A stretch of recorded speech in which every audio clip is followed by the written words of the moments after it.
자, 오늘 성령 강림후 제9주 교회력에 따른 성서일과 사무엘하 11장, 시편 14편, 에베소서 3장, 요한복음 6장의 본문 가운데 성경 봉독 시간에는 시편 14편 1절부터 7절까지의 말씀을 세번역 성경으로 제가 한 절, 여러분 한 절 교독하시는 것으로 봉독하도록 하겠습니다.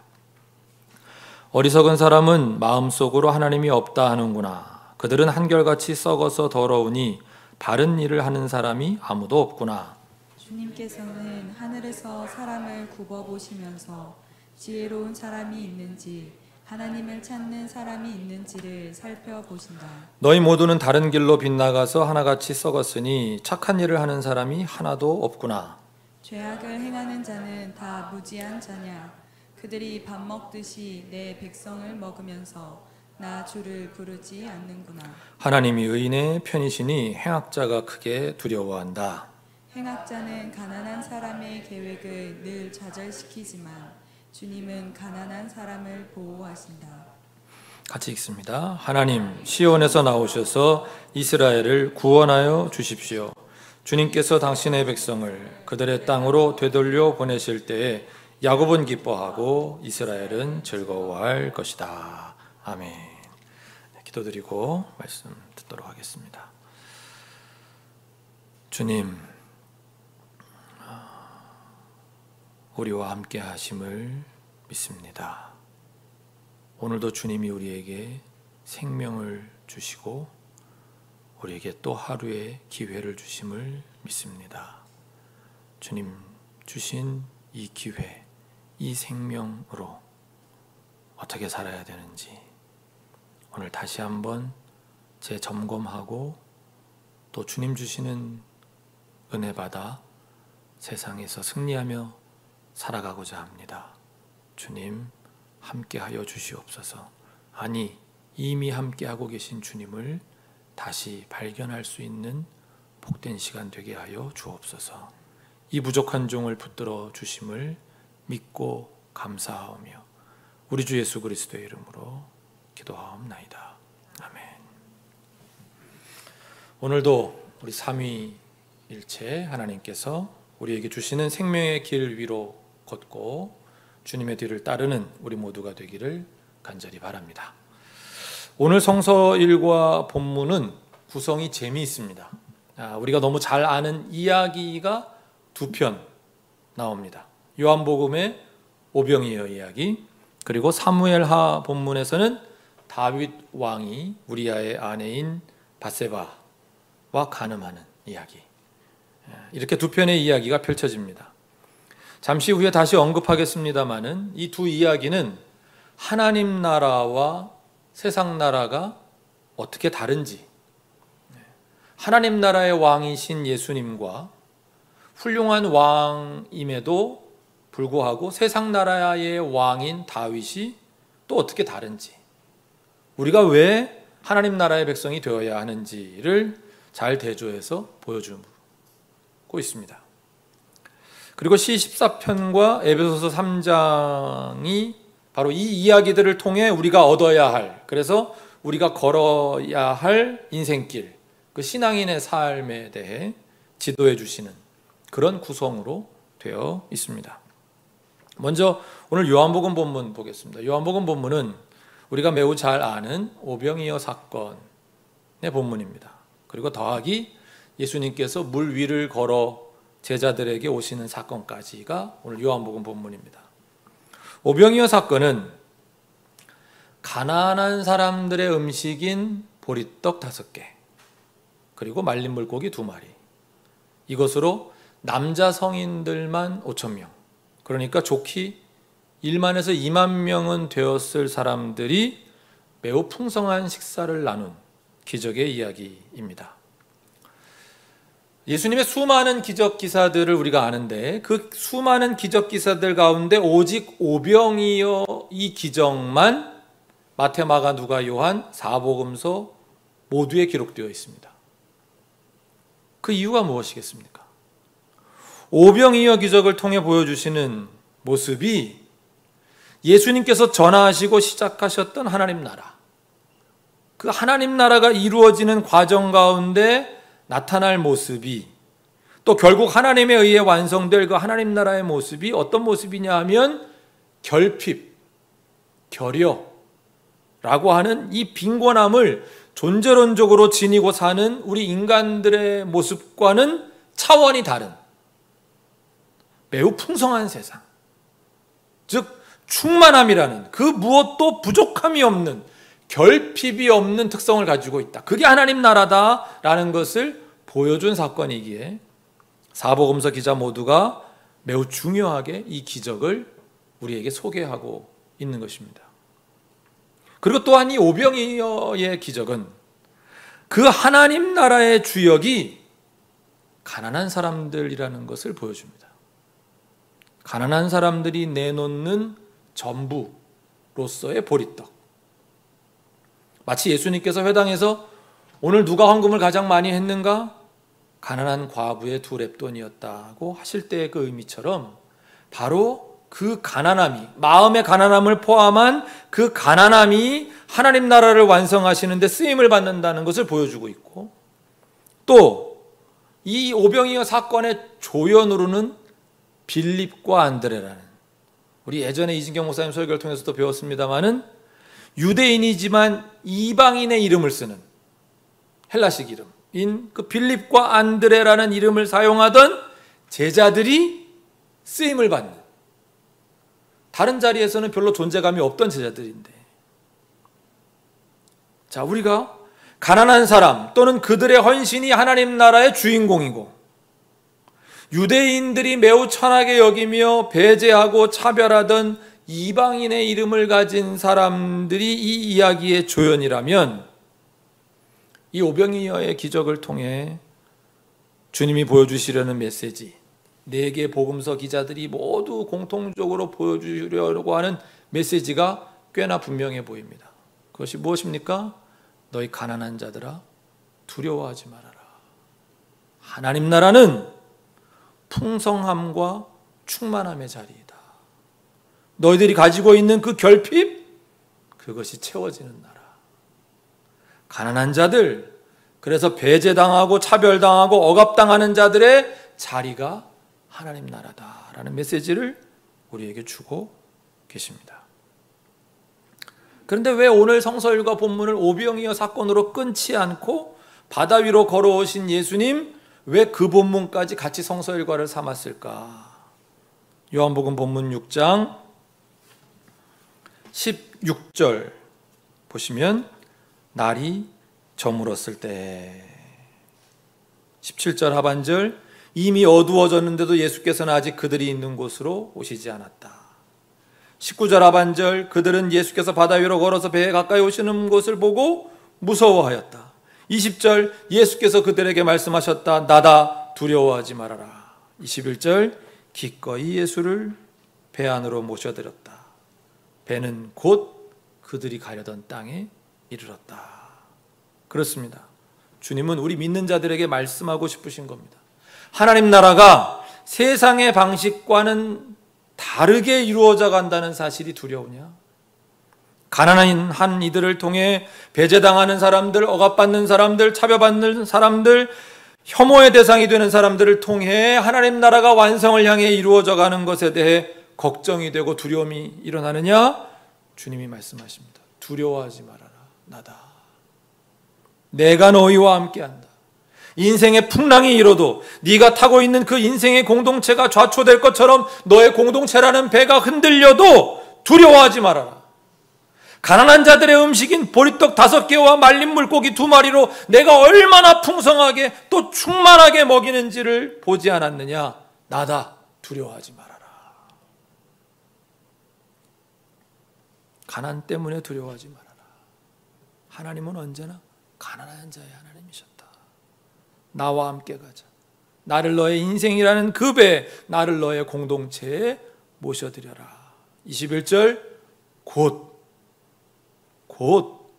너희가 가려던 땅에 하나님 나라에 이르리라. 이는 성자 하나님의 말씀입니다. 시 14편은 시 53편과 쌍둥이 시편으로 불립니다. 아주 비슷하거든요. 그리고 예언시로 분류가 됩니다. 예언서의 맥락과 유사하기 때문입니다. 시 13편과 53편의 유명한 구절은 1절이 유명합니다. 어리석은 사람은 마음속으로 하나님이 없다 하는구나 하는 부분입니다. 우리는 흔히 여기에 어리석은 사람을 무신론자를 가리킨다 이렇게 생각을 합니다. 그래서 하나님이라는 존재는 없어, 하나님은 없어, 신은 없어 라고 이야기하는 사람들, 그 존재 자체를 믿지 않는 사람들을 가리키는 것으로 생각합니다. 그런데 이 시 14편의 어리석은 사람은 단순히 무신론자를 가리키는 게 아닙니다. 여기에 어리석은 사람은 하나님이 계신 것은 믿는 사람입니다. 하나님이 계신 건 믿는데, 하나님이 세상을 창조하신 건 믿는데 인간들의 역사에 개입하시지는 않아 라고 믿는, 그러니까 전문용어로 이신론적 사상을 가진 사람들, 또는 비슷한 맥락으로 하나님이 존재하시지만 지금 이 순간 또는 지금 이 사건에 하나님이 직접적으로 개입하시지는 않아, 그럴 여지는 없어 라고 믿고 행동하는 사람을 가리킵니다. 이번 주 성서일과 본문들 가운데 사무엘하 11장 본문의 다윗이 바로 딱 그런 사람, 이 시 14편의 어리석은 사람의 대명사격인 모습입니다. 그래서 제가 붙인 사무엘하 본문의 제목이 괴물이 된 다윗입니다. 이 제목이 여러 다른 제목들을 꺾고 전체 설교의 제목이 되었습니다만은, 아무튼 오늘 사무엘하 본문을 좀 더 잘 이해하기 위해서 우리는 사무엘하 11장 이전의 본문들을 훑어볼 필요가 있습니다. 성경 가지고 오신 분들 잠깐 같이 정말 말 그대로 훑어만 보겠습니다. 그러니까 우리가 지난주 성서일과를 통해서 댁에 계신 분들도 사무엘하 6장 한번 펼쳐보시겠습니까? 구약성경 472쪽입니다. 제가 가진 성경으로. 우리가 지난주 성서일과를 통해 사무엘하 6장에서의 사건들을 보았습니다. 그렇게 다윗이 왕이 되고 십계명이 들어있는 하나님의 궤까지 다윗성으로 이제 운반을 마칩니다. 그러고 나서 다윗은 그 뒤로 승승장구했습니다. 7장에 보시면 하나님의 약속이 있고 그에 따른 다윗의 기도가 있습니다. 그리고 8장부터 다윗은 연전연승합니다. 어디로 가든지 싸움에서 이기는 겁니다. 9장에서는 이제 사울 왕 가문의 마지막 생존자라고 할 수 있는 요나단의 아들, 장애인이 된 무비보셋까지 품어안습니다. 너무나도 멋진 리더십이죠. 전쟁에 나가면 다 이겨. 그것만이 아니라 이제 사람들의 마음까지도 어루만질 수 있는 아주 통 크고 인자한 그런 지도자임을 보여주는 것이죠. 10장에서는 자국의 외교 사절을 욕보인 암몬 사람들과의 전투에서 또 승리하고, 이제 아람 사람들이 덤벼드니까 다윗이 10장 18절 우리 개역개정 성경으로 아람 사람이 이스라엘 앞에서 도망한지라 다윗이 아람 병거 700대와 마병 4만 명을 죽이고 또 그 군사령관 소박을 치매 거기서 죽으니라. 엄청난 승리를 거두는 거예요. 그러고 난 다음에 오늘 성서일과 본문 11장이 시작이 되는 겁니다. 그 다음에 봄에 이렇게 오늘 11장 1절이 시작하죠. 요압 장군을 앞세운 다윗은 암몬 사람을 무찌르고 랍바를 포위하였다고 했습니다. 특이한 점은 다윗이 이때에는 전장에 직접 나가지 않고 1절 하반절에 보면 그러나 다윗은 예루살렘에 머물러 있었다 그랬습니다. 자, 잠깐 정리하고 지나가겠습니다. 다윗 왕은 이날까지 정말 바쁘게 살았습니다. 하나님과의 관계에서도 또 전쟁을 수행하는 데 있어서도 그리고 왕권을 확립하는 일 등에 있어서도 말 그대로 정말 불철주야 열심히 달려왔습니다. 마치 우리 현대인들의 삶의 모습 같습니다. 열심히 살아가는 모습이 닮아 있습니다. 본문 2절입니다. 어느 날 저녁에. 그렇습니다. 그렇게 정신없이 목표를 향해 자신이 해내어야 하는 그 일들에 치여서 열심히 살아가던 어느 날 저녁에 웬 여인이, 아주 아름다운 여인이 눈에 들어온 것입니다. 3절, 신하를 보내어 그가 누구인지 알아보게 했습니다. 알아봤더니 자기 부하 장수의 아내였습니다. 여러분, 4절이 어떻게 시작하는지 눈여겨보십시오. 그런데도 다윗은 사람을 보내어서 그 여인을 데려왔다. 남편이 있음을 알렸음에도, 자기 부하장수 우리야의 아내였음을 알았음에도, 그런데도 5절, 그 여인이 소식을 전해옵니다. 자신이 임신했음을 알려옵니다. 6절, 머리가 좋은 다윗 계략을 꾸미기 시작합니다. 자, 여기서 하나 우리가 짚고 또 넘어가야 되겠습니다. 평소에 다윗이라면, 그러니까 목동이던 시절부터 시작해서 왕이 되기 전까지의 그런 다윗이었다면 어떻게 했을까요? 임신했다는 소식을 들었을 때 아마 하나님 앞에서 자복하고 울며 기도부터 했을 겁니다. 주님, 제가 한순간에 눈이 뒤집혀서 이런 몹쓸 짓을 했습니다. 어떻게 해야 됩니까? 그렇게 통곡했을 겁니다. 그런데 지금의 다윗은 왕 노릇하면서 세상이 다 자기 발 아래에 있는 것 같은 재미를 맛보았습니다. 연전연승하던 다윗, 이제 다윗은 기도하지 않습니다. 계략부터 꾸밉니다. 또 이길 테니 말입니다. 6절, 7절, 8절 다윗의 계략은 무엇입니까?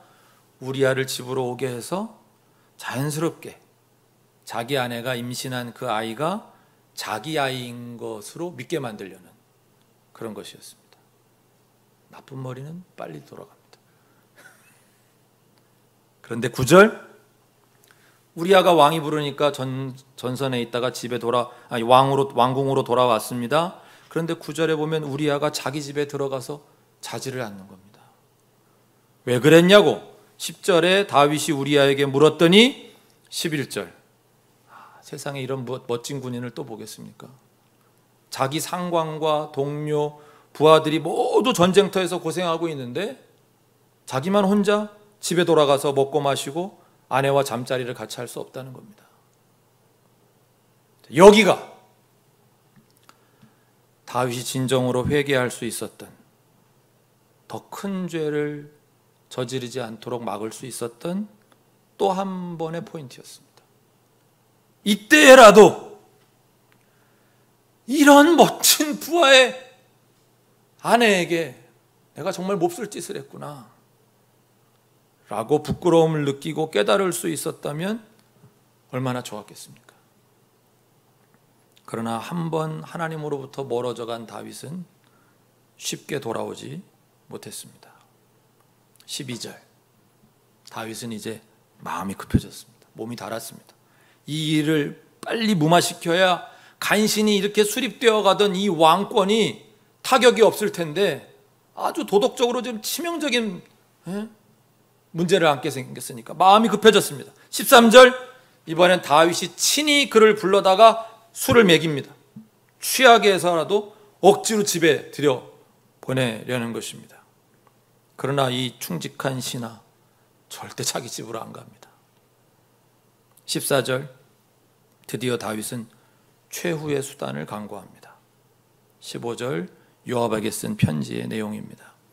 너희는 우리아를 전투가 가장 치열한 전선으로 앞세우고 나아갔다가 너희만 그의 뒤로 물러나서 그가 맞아서 죽게 하여라. 그리고 오늘 본문은 여기서 끝납니다. 이제 광고가 나오면서 예고편이 나오죠. 과연 우리아는 어떻게 될 것인가? 다음 이야기, 다윗과 이 우리아의 아내 그 여인은 어떻게 될 것인가? 이렇게 우리가 이 이야기의 결말을 모르고 있었다면 무척 아주 흥미진진한 대목에서 오늘 본문이 끝났음을 알게 됩니다.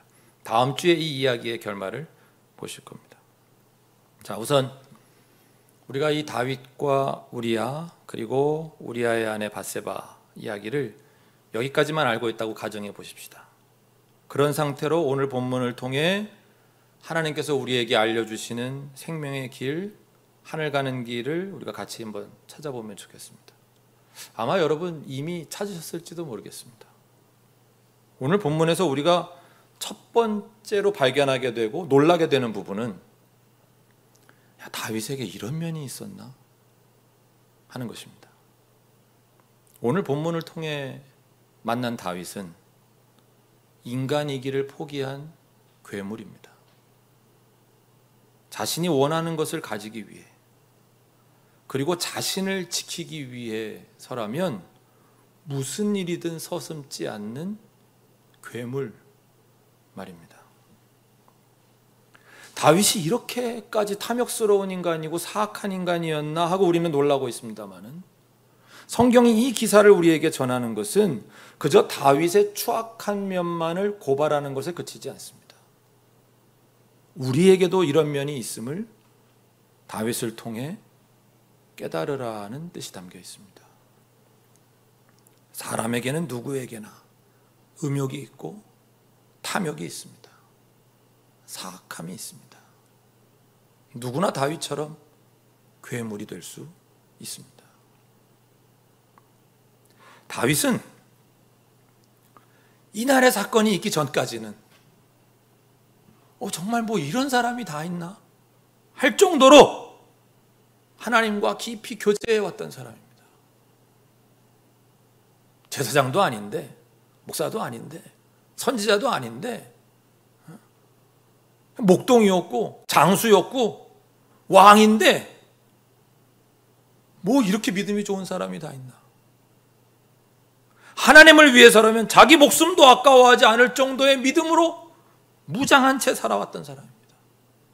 하나님의 뜻 앞에서 자기의 뜻을 꺾을 줄 아는, 2번이나 사울을 죽일 기회가 있었는데 하나님이 그를 기운을 부으셨기 때문에 내가 그를 건드리지 않는다, 죽이지 않는다, 자기 뜻을 꺾을 줄 아는 사람이었습니다. 그럴 때 다윗에게는 그의 내면에 자리하고 있는 그 음욕, 탐욕, 사악함 이런 것 등이 감히 힘을 발휘할 수 없었던 것입니다. 하나님으로 인해 괴물이 눌려 있었다고 표현할 수도 있겠습니다. 그러나 다윗이 왕이 되어 승승장구, 연전연승, 자신의 뜻대로 모든 것이 이루어져 가던 그 즈음에 그의 마음은 풀어졌습니다. 방심했습니다. 하나님과의 관계에 깊게 몰입해 있지 않았습니다. 무척이나 바빴습니다. 누구보다 열심히 살았습니다. 인정합니다. 그러나 하나님과의 관계는 그 무엇보다도 더 중요했습니다. 하나님과의 관계보다 더 우리 인생에 근본적인 것은 없습니다. 하나님이 우리의 근본이시기 때문입니다. 다윗과 하나님과의 이 관계가 흔들려 있었음을 알 수 있는 단초들은 오늘 본문에서 이미 언급한 것처럼 여러 번 등장합니다. 그는 매우 교만해진 상태였습니다. 스스로를 많이 높여놓았다는 뜻입니다. 어디에서 알 수 있습니까? 그는 밧세바가 누군가의 아내임을 알면서도 불러들였습니다. 우리야의 아내임을 보고받았으면서도, 그런데도 사람을 보내 그를 불러들이는 죄를 저지릅니다. 하나님과의 관계 속에 있던 다윗이라면 절대 하지 않았을 행동입니다. 여기서부터가 문제였습니다. 어떤 분들은 전장에 나가지 않고 예루살렘에 남아있던 것 자체가 벌써 빠져서, 이제 군대 특수 용어입니다. 빠져서 말이야 저거 그랬으니 그것부터 문제다. 낮잠은 왜 자냐? 그게 문제의 시초다. 군인들은 다 나가서 싸우고 있는데 한가하게 왕궁 옥상이나 거닐었던 게 문제다. 이쁜 여자는 왜 쳐다보냐? 그게 문제다. 뭐 이런 분들이 많이 있습니다. 근데 저는 다 그럴 수 있다고 생각합니다. 왕이 반드시 모든 전장에 나가야 되는 건 아니지 않습니까? 왕이 죽으면 어떡합니까? 전장에 함부로 나갔다가. 예루살렘에 머물 수도 있다고 생각합니다. 우리도 요즘 너무 더워가지고 힘겨운 날들을 보내고 있습니다만 그 더운 나라에서 낮잠 잘 수도 있다고 생각합니다. 저녁에 일하면 되죠. 잠도 깰 겸 옥상에 올라가서 거닐 수도 있다고 생각합니다. 아니 그리고 뭐 자기 눈에 아름다운 여인이 보이면 뭐 볼 수도 있다고 생각합니다. 아마 다윗이 제게 무척 고마워할 거라고 제가 많이 이해해 주니까 저는 뭐 다 그럴 수 있다고 생각합니다. 그러나 여기까지는 다 그럴 수 있습니다. 다 그럴 수 있습니다만 아무리 자기 눈에 아름다운 여인이 보였어도 그가 누군가의 아내임을 알게 되었다면 멈추었어야 합니다. 여기서부터는 변명의 여지가 없는 게 아니겠습니까? 모르겠습니다. 뭐 간음죄가 폐지된 오늘날의 기준으로 보면 뭐 이 부분도 무슨 문제냐고 생각하실 분도 있을지 모르겠습니다. 저보다 더 이해가 많은 분들이겠죠. 네, 그런 분들에게는 다윗의 죄가 무거워진 시점이 좀 더 뒤, 그러니까 우리아를 죽여서라도 이 문제를 덮어야겠다고 다윗이 마음먹은 시점일 수도 있겠습니다. 아무튼 제가 드리고 싶은 말씀의 요지는 가벼운 죄란 없다는 것입니다. 오늘 설교의 부제는 바로 이것입니다. 가벼운 죄란 없다. 바세바라는 아름다운 여인을 본 다윗이 그를 부르고 싶다, 내게로 오게 하고 싶다 는 이 마음을 버리기 위해 무엇을 했어야 합니까? 지금 이 순간에도 나는 하나님 앞에 서 있다는 것을 자각했어야 합니다. 하나님은 지금 이 순간에도 나와 함께하고 계심을, 하나님이 없다가 아니라 하나님은 계시다 라고 마음으로 외쳤어야 합니다. 하나님께 기도하지 못한 순간부터, 하나님 앞에서 자신의 뜻을 꺾는 그 바른 기도를 올리지 못한 순간부터 다윗은 시 14편 1절에 어리석은 사람이 된 것입니다. 마음속으로 하나님이 없다 한 것입니다. 하나님이 나와 밧세바 사이에 개입하시지 못한다고 믿은 것이나 다름없습니다. 이때 한번 하나님으로부터 멀어져 간 다윗은 쉽게 돌아오지 못했습니다. 점점 더 큰 죄의 수렁으로 빠져들어갔습니다. 그래서 말씀드리는 겁니다. 절대 작은 죄, 가벼운 죄는 없다는 것입니다. 한번 하나님으로부터 멀어지면 마치 궤도를 벗어난 위성처럼 다시 돌이키기가 결코 쉽지 않습니다. 방심, 자만, 교만이 얼마나 무서운 죄라고 성경이 규정하고 있는지 다윗도 잘 알고 있었을 겁니다. 그런데도 그는 그 무서운 죄를 저지르고야 말았습니다. 오늘 우리는 어떻겠습니까? 우리도 교만이 무서운 죄라는 것을 잘 알고 있습니다. 다윗이 점점 더 무서운 죄를 짓는 쪽으로 가고 있다는 이 실례도 보았습니다. 그러니 우리는 알고 있으니 우리는 그런 죄를 저지르지 않겠습니까? 가끔 우리는 착각합니다. 내가 알고 있으면 그 죄는 나랑은 상관이 없는 것처럼 말입니다. 과연 그렇겠습니까? 다시 시 14편으로 가겠습니다. 1절, 어리석은 사람은 마음속으로 하나님이 없다 하는구나. 그들은 한결같이 썩어서 더러우니 바른 일을 하는 사람이 아무도 없구나. 어리석은 사람의 어리석은 구약 성경의 원어인 히브리어로 나발이라고 하는 단어입니다. 도덕적으로, 종교적으로 결함이 있는 사람을 가리키는데 특별히 다른 존재를 무시하는, 무자비한 특징을 보이는 사람을 가리키는 단어입니다. 14장 4절 상반절은 이렇습니다. 14편 죄악을 행하는 자는 다 무지한 자냐? 무슨 말씀이겠습니까? 마음속으로 하나님이 없다 하는 사람이 무지한 자이기 때문에 그런 생각을 하는 게 아니라는 겁니다. 똑똑한 사람이라, 많은 것을 안다는 사람이라 그런 죄를 저지른다는 것입니다. 사무엘하 본문에서 본 다윗에게는 하나님은 없었습니다. 교만해진 다윗 왕에게 하나님은 없는 존재였습니다. 그가 죄를 쌓아가는 동안 그에게는 하나님께 돌아올 만한 무수히 많은 기회들이 있었음을 우리는 보았습니다. 밧세바가 누군가의 아내였음을 알았던 순간, 자기가 그를 임신하게 만들었음을 알았던 순간, 우리아가 얼마나 충직한 신하인지 알았던 순간, 그것도 한 번이 아니라 두 번이나 말입니다. 그런데도 그는 그 모든 회개의 기회들을 다 날려버렸습니다. 그 모든 기회의 시간들을 지나는 동안 단 한 번도 자신이 그릇된 길을 가고 있다고 자각하는 순간이 없었습니다. 한 번도 기도하지 않았습니다. 한 번도 하나님을 거울 삼아 자신의 모습이 지금 어떤지를 비추어 보지 않았습니다. 그도 그랬을 것입니다. 아, 목사님, 지금은 기도가 안 돼요. 기도할 수만 없을 만큼 힘들어요. 기도할 시간이 없을 만큼 바쁩니다. 우리가 기도하지 않을 때, 즉 하나님과의 관계가 근본적으로 흔들리고 있을 때, 하나님을 한 번도 의식하지 않으며 살아가고 있는 그 모든 삶의 시간들 가운데, 즉 우리가 하나님이 없다 하는 그 모든 순간들은 매우 위험한 시간들입니다. 죄 많은 우리 인생이 새로워질 수 있는 모든 기회들을 날려버리고 있는 시간들입니다. 저는 우리 모두가 역사상 가장 훌륭한 왕으로 칭송되는 다윗과 같은 믿음의 사람이 되기를 바랍니다.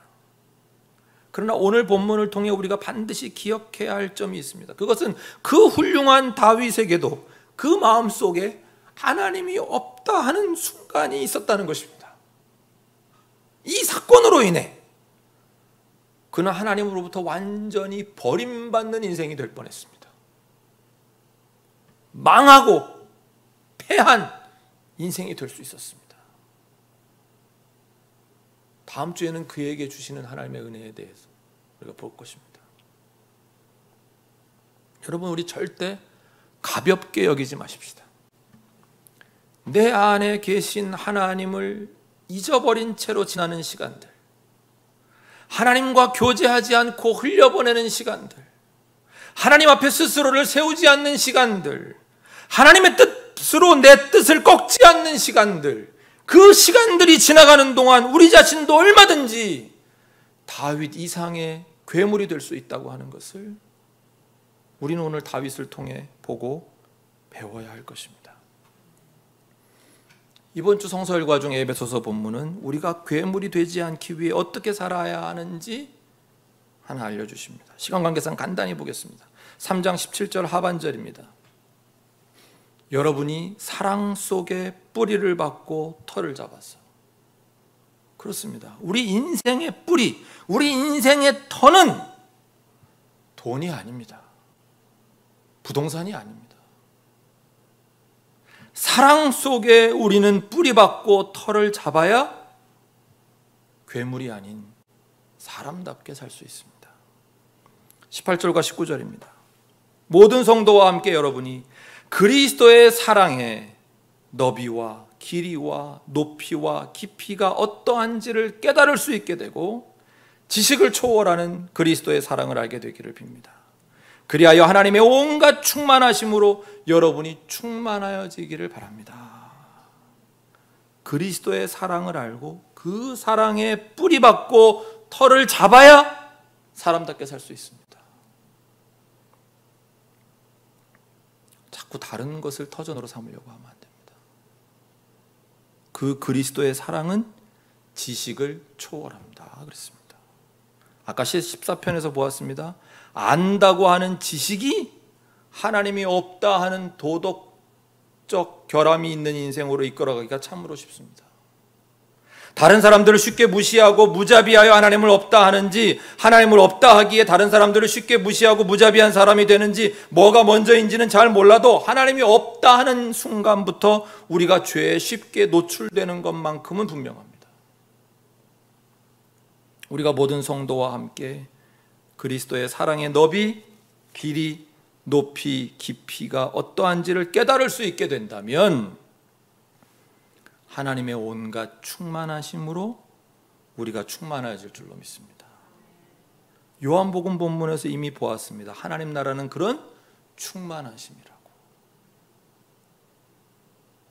설교를 정리하겠습니다.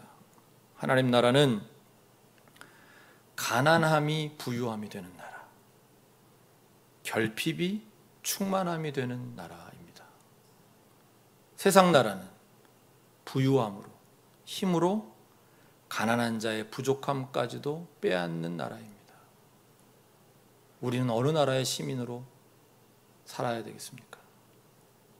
시 14편 2절 본문에서 주님은 찾으신다는 것을 우리는 봅니다. 지혜로운 사람, 하나님을 찾는 사람이 있는지를 주님이 살펴보십니다. 우리 다윗 같은 죄에 빠져들어가지 않도록 하십시다.